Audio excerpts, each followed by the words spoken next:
రాజ్యసభకు కాంగ్రెస్ పార్టీ నేత సోనియా గాంధీ నామినేషన్ దాఖలు చేశారు. రాజస్థాన్ నుంచి ఆమె తన నామినేషన్ ఫైల్ చేశారు. నామినేషన్ దాఖలు చేస్తున్న సమయంలో రాహుల్ గాంధీ, ప్రియాంక గాంధీ వాద్రా, అశోక్ గెహ్లాట్, గోవింద్ సింగ్ దోస్తాలు ఉన్నారు. ముకుందా జ్యువెలర్స్ తెలంగాణలో మొట్టమొదటి ఫ్యాక్టరీ అవుట్లెట్ మన కొత్తపేటలో ఫిబ్రవరి 14న గొప్ప శుభారంభం. రాయ్బరేలీ నుంచి ఎంపీగా 5 పర్యాయాలు ప్రాతినిధ్యం వహించిన సోనియా గాంధీ తొలిసారి రాజ్యసభ పోటీలో నిలుస్తున్నారు.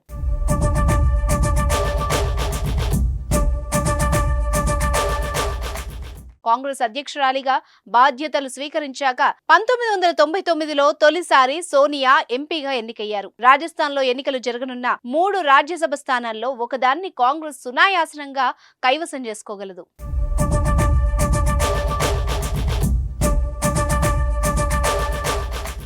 ఆరోగ్య కారణాల రీత్యా సోనియా గాంధీ ఈసారి ప్రత్యక్ష ఎన్నికలకు దూరంగా ఉండాలని నిర్ణయించుకున్నారు. దీంతో ఆమెను రాజ్యసభకు ఎంపిక చేయాలని పార్టీ నిర్ణయించింది.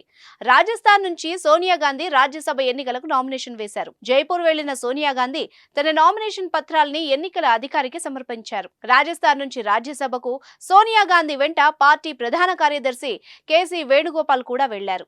ప్రియాంక గాంధీ ఈసారి రాయ్బరేలీ నుంచి పోటీ చేసే అవకాశాలున్నాయి. రాజస్థాన్ లో సోనియా గాంధీ నామినేషన్ దాఖలు చేయనుండటంతో భారత్ జోడో న్యాయ యాత్రకు రాహుల్ గాంధీ విరామం ప్రకటించారు.